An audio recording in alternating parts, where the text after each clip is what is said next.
சாமியே சரணமையப்பா. என் அன்பு சொந்தங்களுக்கும் என்னுடைய நண்பர்களாக உங்களுக்கும் ஆங்கில புத்தாண்டு நல்வாழ்த்துக்கள். நான் பாரம்பரிய ஜோதிடர் பா. ரவிக்குமார். இப்போ நாம் பார்க்கக்கூடிய தலைப்பு என்னென்னு பார்த்தீங்க அப்படின்னா 2025 வருடத்துக்கு உண்டான புத்தாண்டு பலன்களை பற்றி தான் இந்த காணொலியில் பார்த்துட்ருக்குறோம். பொதுவாக பார்த்திங்கன்னா இந்த 2025 வருடத்தில் முக்கியமான ஒரு வரலாறு காணாத ஒரு அதிசயம் இப்போ நடந்துகிட்ருக்குதுங்க. என்ன அப்படின்னா, அதாவது குரு பெயர்ச்சி, சனி பெயர்ச்சி, ராகு கேது பெயர்ச்சி, இந்த 3 கிரக பெயர்ச்சிகளும் இந்த 2025 நடக்குது. இந்த மாதிரி அதாவது பார்த்திங்கன்னா சம்பவம் மீண்டும் நடக்கிறதுக்கு குறைஞ்சபட்சம் 30-40 வருஷத்துக்கு மேலே ஆகும். சரிங்களா? அப்படி நடக்கக்கூடிய இந்த ஒரு காலகட்டத்தில் காலச்சக்கரத்தின் 11வது ராசியான கும்பராசியில் பிறந்தவங்களுக்கு, அதாவது இந்த 2025 வருடம் என்னென்ன மாற்றங்களை கொடுக்க போகிறாரு, உங்கள் ராசிக்கு அதிபதி உங்களுக்கு என்ன செய்ய போகிறாரு, என்னென்ன நிகழ்ச்சிகள் இந்த வருஷத்தில் நடக்க போகுது, உங்களுக்கு சாதகமாக இருக்க போகுதா அல்லது பாதகமாக இருக்க போகுதா, அதை பற்றி தான் இந்த காணொலியில் பார்த்துட்ருக்குறோம். பொதுவாக பார்த்திங்கன்னா மகர ராசிக்கும் கும்ப ராசிக்கும் இந்த 2 வீட்டுக்கும் அதிபதி யாருன்னா சனி பகவான். சனி யாருன்னு பார்த்திங்கன்னா தொழிலுக்காரகன், தொழிலுக்கு அதிபதி தான் இந்த சனி பகவான். கர்ம வினைகளுக்கேற்ற பலன்களை கொடுப்பவர் யாருன்னா இந்த சனி பகவான் மட்டும்தான். சனி நினைச்சார் அப்படின்னா அரசனை ஆண்டியாக்கவும் செய்வார், அதாவது ஆண்டியை அரசனாக்கவும் செய்வார். அவருக்கு மட்டும்தான் அந்த திறமை உண்டு. அப்போ இந்த சனி பகவான் இப்போ பெயர்ச்சி அடைகிறார். கிட்டத்தட்ட 29ஆம் தேதி மார்ச் மாதம் 2025 வருஷத்தில் சனி பெயர்ச்சி அடைகிறார். அப்போ கும்பராசியில் ஜென்மச்சனியாக இருந்தவர் மீன ராசிக்கு ஜென்மச்சனியாக போகிறார். உங்களுக்கு ஜென்மச்சனியாக இருந்தவர் இப்போ அடுத்தது பாதச்சனியாக உங்களுக்கு மாறப்போகுதுங்க. சரிங்களா? அப்போ 29ஆம் தேதி 3வது மாதத்தோட உங்களுக்கு முதல் 2.5 வருஷம் விரைச்சனி முடிஞ்சுது, அடுத்தது 2.5 வருஷம் ஜென்மச்சனி முடிஞ்சது, 3வது இப்போ பாதச்சனி உங்களுக்கு ஸ்டார்ட் ஆகுது. அப்போ இந்த பாதச்சனி ஜென்மச்சனிக்கு பார்த்திங்கன்னா பாதச்சனி எவ்வளோ பரவாயில்ல. ஜென்மத்தில் வந்த சனி செருப்பால் அடித்தாலும் போகாதான். அதுபோல் ஜென்மச்சனியில் இன்றைக்கி கிட்டத்தட்ட பார்த்திங்க அப்படின்னா முடிஞ்சு பாதச்சனி உங்களுக்கு ஸ்டார்ட் ஆகுது. இன்னும் 2.5 வருஷம், கிட்டத்தட்ட 3ல் 2 மடங்கு நீங்கள் பார்த்துட்டீங்க. இன்னும் 1 மடங்கு அங்கே இருக்குது. சரிங்களா? அப்படி பார்த்தீங்கன்னா உங்களுக்கு இப்போ ஜென்மத்தில் 1ஆம் இடத்துல இருந்த சனி பகவான் இப்போ உங்கள் ராசிக்கு 2ஆம் இடத்துக்கு போகிறாரு. அப்போ 2ஆம் இடத்துக்கு போகிறார் அப்படின்னா உங்களுக்கு ஜென்மச்சனியாக இருந்தவர் இப்போ பாதச்சனியாக மாறுறீங்க. அப்போ பாதச்சனியாக மாறும்போது உங்களுக்கு எப்படி இருக்கும் அப்படி பார்த்தீங்கன்னா, இதுக்கு முன்னாடி 85% கஷ்டத்தை கொடுத்தவர் அடுத்தது பார்த்திங்கன்னா இப்போ 40-45% தான் கஷ்டத்தை கொடுப்பார். அது வகையில் உங்களுக்கு சந்தோஷம் தானே. அப்படி இருக்கிறவர் என்ன அப்படின்னா, சனி எப்பயுமே ஒரு விஷயம் புரிஞ்சுக்கணும், நம்ம கையில் காசே இல்லைன்னா கூட நமக்கு சிரமங்கள் கொடுத்துக்கிட்டே இருப்பார். அப்போ புத்திசாலியாக நம்ம என்ன பண்ணணும், கடன் உடனே வாங்கியாவது இடம் வாங்கி போடணும், வீடு கட்டணும், கல்யாணம் பண்ணணும், வீட்டு ஆல்ட்ரேஷன் பண்ணிக்கணும், சொத்து வாங்கணும், கிரையம் பண்ணிக்கணும். சனி பகவான் எப்படின்னா குசலக்காரகன். பொதுவாக சனி பார்ப்பார், நாம் நல்லா இருக்கிறோம்னா நம்மளை பிடிச்சி ஒரு ஆட்டு விட்டு போயிடுவார். ஆனால் கஷ்டப்பட்டுட்டு இருந்தோம்னா இவங்களே கஷ்டப்படுறாங்க, இவங்களுக்கு நம்ம கஷ்டம் கொடுக்கணுமா அப்படின்னு சொல்லிட்டு அவர் பாட்டில் போயிடுவார். அது மாதிரி பார்த்திங்கன்னா இப்போ உங்களுக்கு பாதச்சனி இருக்கிறதுனால கடன் உடனப்பட்டாது சுப செலவு பண்ணுங்கள். அதாவதுன்றது அசையாத சொத்து வாங்கி போடுங்க, அசையும் சொத்து வேண்டாம். கையில் காசு இல்லைனா கூட, ஏன்னா லாஸ்ட் ஆகும்போது சனி பகவான் சிரமத்தை கொடுப்பார், கொஞ்சம் ஜாக்கிரதையாக இருங்க. அதே மாதிரி நீர், நெருப்பு, எண்ணெய், தண்ணி, வண்டி, வாகனம் கொஞ்சம் கவனமாக இருங்க, நல்லது. எதுக்கு சொல்கிறேன் அப்படின்னா, தலைக்கு வர்றது தலைப்போக்கோடு போகணும்னா நாம் பண்ணக்கூடிய செயல்பாட்டில் தான் இருக்குது. அதே மாதிரி சனி பகவானுக்கு திருநள்ளாறு போகிறது நல்லது, எள்ளும் சோறு கலந்து காகத்துக்கு வைக்கிறது நல்லது, நவகிரகத்தை சுற்றுறது நல்லது, சனி பகவானுக்கு எள் தீபம் போடுறது நல்லது. இதெல்லாம் பண்ணணும் அப்படின்னா வர வேண்டிய கஷ்டமும் கொஞ்சம் குறையும். ஏன்னா நல்லா இருக்குன்னு சொல்ல முடியாதுங்க. கும்பராசிக்காரங்களுக்கு இப்போ ஜென்மச்சனி முடிஞ்சு பாதச்சனி ஸ்டார்ட் ஆகுது. அப்படி ஆகும்போது சனியுடைய பார்வை, இப்போ சனி பார்வை மட்டும்தான் நமக்கு பார்க்குறாரா?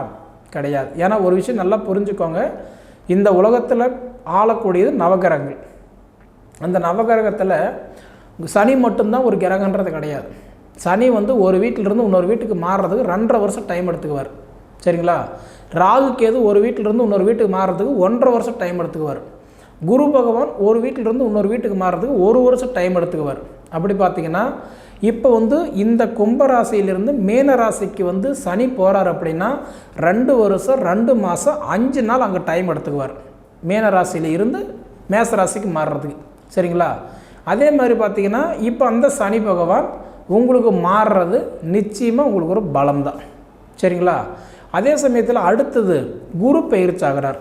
குரு பயிற்சின்றது எப்போகிறாருன்னு பார்த்திங்கன்னா 14ஆம் தேதி 5வது மாதம் 2025 குரு வந்து மாறுறார். ரிஷபராசியில் இருந்து அதாவது மிதுன ராசிக்கு போகிறார். அப்போ ரிஷபராசியிலிருந்து மிதுன ராசிக்கு குரு பகவான் போகிறார் அப்படின்னா அந்த குரு பகவான் வந்து பார்த்திங்க அப்படின்னா இப்போ வந்து 4ஆம் இடத்துல இருக்கிற குரு பகவான் 5ஆம் இடத்துக்கு போகிறார். அப்போ 4ஆம் இடம் வந்து பார்த்திங்கன்னா மாதிரஸ்தானம் சுகஸ்தானத்தில் இருந்த குரு பகவான் அடுத்தது 5ஆம் இடத்துக்கு வந்து பூர்வீக புண்ணிய குருவை போகிறார். உங்கள் பூர்வீகத்தில் எந்த தோஷம் இல்லாத இருந்து புத்திரஸ்தானத்தில் உங்களுக்கு தோஷம் இல்லை அப்படின்னா நிச்சயமாக உங்களுக்கு வந்து இந்த 2மே உங்களுக்கு டக்குன்னு கொடுத்துருவார். பூர்வீக புண்ணிய குரு அப்படின்னா என்ன அர்த்தம்? பூர்வீக சொத்தில் கேஸ் நடக்குதுங்க, எங்கள் அண்ணன் தம்பிகளுக்குள்ளார பாகப்பிரிவினை பிரிக்க முடியல, காசு பணம் இருக்குது அது கொஞ்சம் சங்கடத்தில் இருக்குது, வர வேண்டிய பைசா வரல, மொத்தத்தில் வந்து எங்கள் அப்பா சொத்து இருக்குது அதனால் பார்த்தீங்கன்னா சிக்கல் இருக்குது, எதுவுமே எங்களால் அதை ஆண்டு அனுபவிக்க முடியலைன்றீங்களா? உங்கள் ஜாதகத்தில் 5ஆம் இடம் நல்லா இருந்ததுன்னா இந்த 5ஆம் இடத்துக்கு வர வேண்டிய குரு பகவான் பூர்வீக புண்ணியத்தில் இருக்கிற அந்த குறைபாடு சரி பண்ணி கொடுத்துருவார். அதே மாதிரி 5ஆம் இடம்ன்றது புத்திரஸ்தானம். இப்போ மேக்சிமம் புத்திரஸ்தானத்தில் வந்து 5ஆம் இடம், 5ஆம் இடத்துல ராகுவோ கேதுவோ இருந்தால் கடுமையான புத்திர தோஷம், சனியோ குருவோ இருந்தால் தாமதம் பண்ணுவார். அப்போ அந்த 5ஆம் இடத்துல நல்லா இருந்துருச்சு அப்படின்னா இப்போ 5ஆம் இடத்துல வர வேண்டிய குரு பகவான் உங்களுக்கு உடனே குழந்தை பாக்கியத்தை கொடுத்துருவார். ஏன்னா உங்கள் ஜாதகத்தில் புத்திர தோசை வச்சுக்கிட்டு புத்திரஸ்தானத்தில் பிரச்சனை வச்சுக்கிட்டு கொடுக்கலன்ட்டு ஜாதகத்தை தூக்கி ஒரு ஓரமாக போட்டுட்டு அதாவதுன்றது எனக்கு நல்லது நடக்கலைங்கன்னு சொன்னால் ஏற்றுக்க முடியாது இல்லையா? 5ஆம் இடத்துல வர வேண்டிய குரு சூப்பராக இருக்குது. ஏன்னா இதுக்கு முன்னாடி 4ஆம் இடத்துல இருக்கும்போது அம்மாவுக்கு கொஞ்சம் உடல் உபாதைகள், தாய்க்கு பின் தாரன்ற மாதிரி அவங்களுக்கு கொஞ்சம் உடல் உபாதைகள், மருந்து மாத்திரை செலவு, நோய் நொடிகள், கொஞ்சம் மனசங்கடங்கள் கொடுத்துக்கிட்டு இருந்தவங்களுக்கு இப்போ கொஞ்சம் நல்லாயிருக்கு. ஏன்னா இதுக்கு முன்னாடி வந்து கூப்பிட்டு யாருக்கு உதவி பண்ணினீங்களோ அவங்க உங்களுக்கு எதிரியாக இருந்தாங்க. உங்கள் சோறு சாப்பிட்டவங்க, உங்கள் துணிமணி கட்டி பார்த்தவங்க, உங்கள் ஐடியா கேட்டவங்களாம் உங்களோட நல்லா இருந்தாங்க. சரிங்களா? நீங்கள் யாருக்கு சாதகமான வேலை செஞ்சீங்களோ அவங்க உங்களுக்கு பாதகமாயிட்டாங்க. 100 பேர் இருக்கிறாங்கன்னா 50 பேர் நீங்கள் நல்லா இருக்குன்னு நினச்சிங்க அப்படின்னா 75% பேர் உங்களுக்கு வந்து கெட்டு போகணுன்னு தான் நினைப்பாங்க. அந்த மாதிரி ராசி தான் இந்த கும்பராசி. கடவுள் பக்தி உள்ளவங்க, மற்றவங்க நம்ப மாட்டீங்க. நீங்கள் நம்புகிற ஒரே ஜீவன் இந்த கடவுள் மட்டும்தான். மொத்தத்தில் 4ஆம் இடத்துல இருக்கும்போது கொஞ்சம் படாத பட்டுட்டீங்க. இப்போ 5ஆம் இடத்துல குரு வந்திருக்கிறாரு, பூர்வீக புண்ணிய குருவாக இருக்கிறாரு. அதனால் பார்த்தீங்க அப்படின்னா முக்கியமாக உங்கள் சுய ஜாதகத்தை கம்பேர் பண்ணி என்ன படிக்கலாம், எந்த வேலைக்கு போகலாம், என்ன செய்யலாம், எப்படி இருந்தால் நல்லாயிருக்கும், எந்த மாதிரி போனால் நம்ம லைஃப் நல்லாயிருக்கும், இது நீங்கள் பார்த்து சரி பண்ணிக்கிறது நீங்கள் நல்லது ஒன்று. அடுத்தது வந்து பார்த்தீங்க அப்படின்னா உங்களுக்கு ராகு கேதுனுடைய பயிற்சி. அப்படி பார்த்திங்கன்னா இப்போ ராகு வந்து பார்த்திங்க அப்படின்னா நிழல் கிரகம், சாயா கிரகம், வக்கர கிரகம். அப்படின்னா என்ன அர்த்தம்? ராகு கேதுக்கு வீடு கிடையாது, அவர் தான் வக்கர கிரகம், பின்னாடியே சுற்றிட்டு இருப்பார், முன்னாடி போக மாட்டார். அவர் வந்து சாப கிரகம், அதுதான் வக்கர கிரகன்றது. நிழல் கிரகம் அப்படின்னா என்ன? யார் வீட்டில் உட்கார்றாரோ அவங்களுக்கு நல்லது பண்ணுவார். சரிங்களா? யாரை பார்க்குறாரோ அவங்களுக்கு நல்லது பண்ணுவார். சாயா கிரகம் அப்படின்னா அவருக்கு என்ன கொடுக்கணும்னு தோணுதோ அது கொடுத்துட்டு போயிட்டே இருப்பார். குறைச்சும் கொடுக்க மாட்டார், சேர்த்து கொடுக்க மாட்டார். கொடுக்கணும்னு நினைக்கிறத கொடுத்துட்டு போயிட்டே இருப்பார். சரிங்களா? அப்படி பார்த்தீங்க அப்படின்னா உங்கள் ராசிக்கு இப்போ வந்து முதல்ல யார் பார்க்குறாருன்னா குரு பார்க்குறாரு. அதாவது ரிஷபத்தில் இருந்து மிதுனத்துக்கு வர வேண்டிய குரு பகவான் உங்கள் ராசியை 9ஆம் இடமாக பார்க்குறாரு. 9ஆம் இடமா எந்த ஸ்தானத்தை பார்க்குறாரு அப்படின்னா 9ஆம் இடமா பார்த்தீங்கன்னா பித்ருஸ்தானம், பாக்யஸ்தானமாக பார்க்குறாரு. 9ஆம் இடம் வந்து பாக்யஸ்தானம். அப்படின்னா என்ன? உங்கள் கனவு நனவாக போகுதுன்னு அர்த்தம். கனவுன்றது என்ன? நான் வந்து படித்த படிப்புக்கு வேலை இல்லாமல் அலையிறேங்க, அதுக்கு வாய்ப்பு கிடைக்கும். ரெண்டாவது வந்து பார்த்தீங்கன்னா இன்றைக்கி வந்து 4 காசு சம்பாதிக்க முடியாமல் அவஸ்தைப்பட்டுக்கிட்டு இருக்கிறீங்க, அப்போ அது தொழிலுக்கு கண்டிப்பாக கிடைக்கும். அதே மாதிரி என்னால் வீடு வாசல் கட்ட முடியலைங்க, மண்ணு மனை அமைக்க முடியல, இதுக்கு வாய்ப்பு இருக்குதுன்னா நல்லாயிருக்கும். ரியல் எஸ்டேட் பண்ணிகிட்ருக்குறேங்க, எனக்கு வந்து இந்த இடத்துல லாபம் இல்லை, நான் ரியல் எஸ்டேட் பண்ணுறேன்னு தான் பேர் தவிர எதுவுமே எந்த இதுவுமே சேல்ஸ் பண்ண முடியாமல் நான் வந்து வாங்கி போட்டது ஒரு கிணத்துல போட்ட கல் மாதிரி கிடக்குதுன்றீங்களா, மாறப்போகுது. அடுத்தது இந்த வந்து ஆன்லைன் பிஸ்னஸ் பண்ணுறவங்க. ரெண்டாவது வந்து பார்த்துட்டிங்கன்னா இன்றைக்கி ஷேர் மார்க்கெட்டில் இருக்கிறவங்களுக்கெல்லாம் பார்த்திங்கன்னா இந்த ஒரு நிலமை கொஞ்சம் மாறப்போகுது. உங்களுக்கு கொஞ்சம் நல்லா லாபத்தை பார்க்க போகிறீங்க. அதே மாதிரி இதுக்கு முன்னாடி பார்த்திங்க அப்படின்னா எனக்கு இந்த வண்டி வாகனம் தொழில் ரீதியாக இந்த மாதிரி வந்து விவசாயத்துக்கு சேர்ந்தது, ஒன்று வாகன தொழில் இல்லை விவசாயம் சேர்ந்தது, இது ரெண்டுலேயும் நஷ்டப்பட்டவங்களுக்கு இப்போ லாபங்கள் கண்டிப்பாக பார்க்கலாம். அதுக்கு ஒரு வாய்ப்பு இருக்குது. அதே மாதிரி பார்த்திங்க அப்படின்னா உங்களுக்கு ராகு பகவான் 2ஆம் இடத்துல இருந்து இப்போ 1ஆம் இடத்துக்கு வந்துட்டார். 2ஆம் இடம் குடும்பஸ்தானத்தில் இருந்தவர் இப்போ 1ஆம் இடத்துக்கு ஜென்மத்துக்கு வந்துட்டார். அப்போ ஜென்மத்துக்கு வரும்போது என்ன பண்ணுவார், கேது பகவான் வந்து 8ஆம் இடத்துலேருந்து 7ஆம் இடத்துக்கு போயிடுவார். ஏன்னா அவர் ஆப்போசிட்டுக்கார அப்படியே சுற்றிகிட்டே இருப்பாங்க. எல்லா கிரகம் ஒவ்வொன்றா தான் மாறும், ஆனால் இந்த ராக்கேது மட்டும் அப்படியே டபுளாக மாறும். அப்போ அதுக்கு காரணம் என்னன்னு பார்த்தீங்கன்னா மீன ராசியிலிருந்து ராகு பகவான் கும்பராசிக்கு வரும்போது கேது பகவான் வந்து கன்னி ராசியிலிருந்து சிம்ம ராசிக்கு போயிடுவார். அப்போ சிம்ம ராசியிலிருந்து டைரெக்டாக யார் பார்க்குறாரு, 7ஆம் இடமா கும்பராசிக்கு உங்களை பார்க்குறாரு கேது பகவான். அப்போ கேதுவுடைய பார்வை 7ஆம் பார்வையை பார்க்குறாரு. குருவுடைய பார்வை பார்த்திங்கன்னா 9ஆம் இடமாக பார்க்குறாரு. அப்போ உங்களுக்கு 100% கண்டிப்பாக உங்களுடைய கனவுகள் நனவாகும். கல்விக்கு ஒரு அருமையான ஒரு மாற்றம். நான் படித்த என் மைண்டில் ஏறலன்றீங்களா, படிப்பு நல்லாயிருக்கும். விளையாட்டுத்தனம் அதிகமாக இருக்குதுங்க அப்படின்றீங்களா, முடிஞ்ச வரைக்கும் இப்போ நடந்துகிட்ருக்கிற கும்பராசிக்காரங்களுக்கு மெயினாக செல்ஃபோன் கொடுத்து கெடுத்துக்கூடாதீங்க. ஏன்னா மூளைக்கு வந்து பார்த்திங்கன்னா முடக்கமான ஒரு நேரம் அது. ஏன்னா கும்பராசிக்கு வந்து பார்த்திங்கன்னா இப்போ பாதச்சனி அப்போ இருக்கும்போது என்ன பண்ணால் நம்மளோட மூளை ஒரு இடத்துல முடங்கிறாதீங்க. முடக்கிட்டிங்க அப்படின்னா நம்மளுடைய வளர்ச்சிகள் கெட்டு போகும். அதே மாதிரி மருந்து மாத்திரை சாப்பிட்றவங்க பாதச்சனி இருக்கிறதுனால வேலைக்கு சாப்பிட்ருங்க. மருந்து மாத்திரையை ஏதோ ஒரு மருந்து மாத்திரை ஏதோ ஒன்று கட்டன்றது சாப்பிட்ருங்க. அதே மாதிரி சாப்பாடு தானியங்கள் முடிஞ்ச வரைக்குன்றது பழைய கால உணவுகள் எடுத்துக்கிறது பாதச்சனிக்கு நல்லது. ஏன் சொல்கிறேன் அப்படின்னா அந்த காலத்தில் வந்து களியும் கம்பச்சோறு சாப்பிட்டு 100 வருஷம் வரைக்கும் உயிரோடு இருந்தாங்க, 100-120 வருஷம் இருந்தாங்க. இந்த காலத்தில் நாம் வாழ்கிற வாழ்க்கை நம்ம சாப்பிட்ற சாப்பாடு 40-50 தாண்டதே பெரிய விஷயமா இருக்குது. மிஞ்சி போனால் 65 வயசு 70 வயசு அப்படின்னா ரொம்ப பெரிய விஷயமா இருக்குது. இது ஏன் சொல்கிறேன்னா உணவே மருந்து, மருந்தே உணவு, இது ரெண்டும் கரெக்டாக எடுத்துக்கிட்டிங்கன்னா கும்பராசிக்காரங்களுக்கு நல்லது. 7.5 சனிக்கு திருநள்ளாறு போங்க, நல்லது. முடிஞ்சால் நம்மளால் முடிஞ்சது ஏதோ ஒரு நாள் தானம் பண்ணுங்கள், அது நல்லது. அப்படி இருக்கக்கூடிய காலகட்டத்தில் உங்களுக்கு மெயினாக வந்து பார்த்திங்கன்னா சனி பகவான் 2ஆம் இடத்துல இருக்கிறதுனால குடும்பத்துக்குள்ளார சின்ன சின்ன மன சங்கடங்கள் வரும், கொஞ்சம் கவனமாக இருந்துக்கோங்க. ரெண்டாவது குரு 5ல் இருக்கிறதுனால பார்த்திங்கன்னா உங்களுக்கு பூர்வீக புண்ணியத்தில் எப்படி இருக்குதுன்னு ஜாதகம் பார்த்துக்கோங்க. முடிஞ்ச வரைக்கும் பங்காளிகள் எல்லாம் ஒன்றா சேர்ந்து குலதெய்வத்தை கும்பிட ஆரம்பிச்சிங்க அப்படின்னா இந்த 2025 உங்களுக்கு ஒரு பொற்காலமாக இருக்கும்.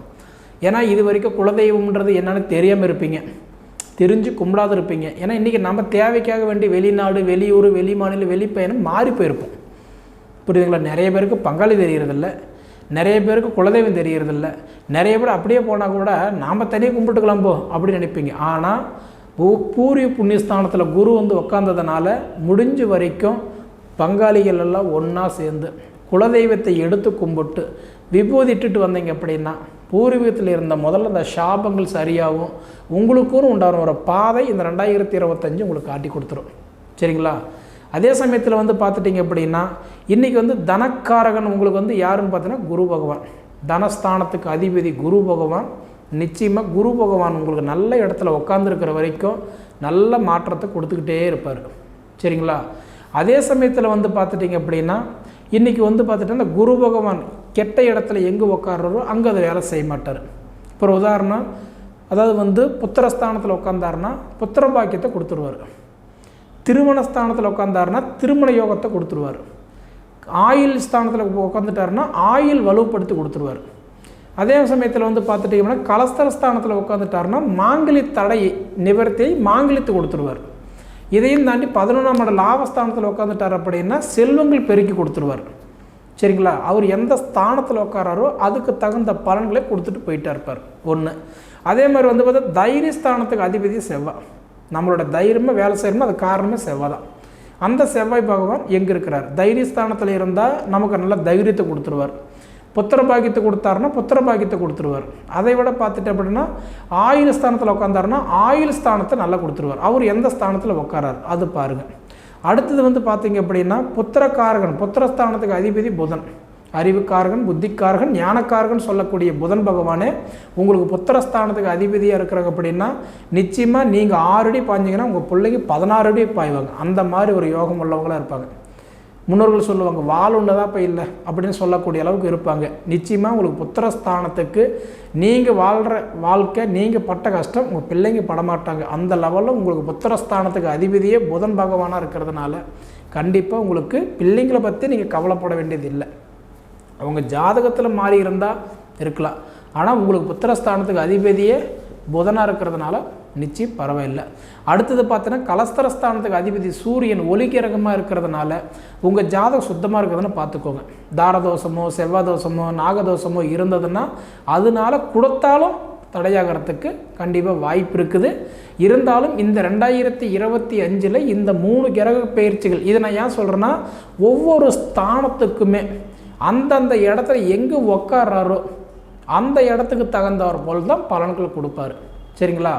அதனால் முதல்ல உங்கள் சுய ஜாதகத்தை பார்த்து கம்பேர் பண்ணுங்கள். அதுக்கு தகுந்த பலன்கள் கண்டிப்பாக உங்களுக்கு கிடைக்கும். சரிங்களா? சரி நேயர்களே, இதுக்கு முன்னாடி நம்ம சேனலை சப்ஸ்கிரைப் பண்ணாதவங்க சப்ஸ்கிரைப் பண்ணிக்கோங்க. உங்கள் நண்பர்களுக்கு ஷேர் பண்ணுங்கள். இது தவிர உங்கள் பொன்னான நேரத்தை ஒதுக்கி எவ்வளோ நேரம் என்னோடய காணொலியை நீங்கள் முழுமையாக பார்த்ததுக்கு மனசில் இருந்து கேட்டுக்கிறேன். நன்றிங்க.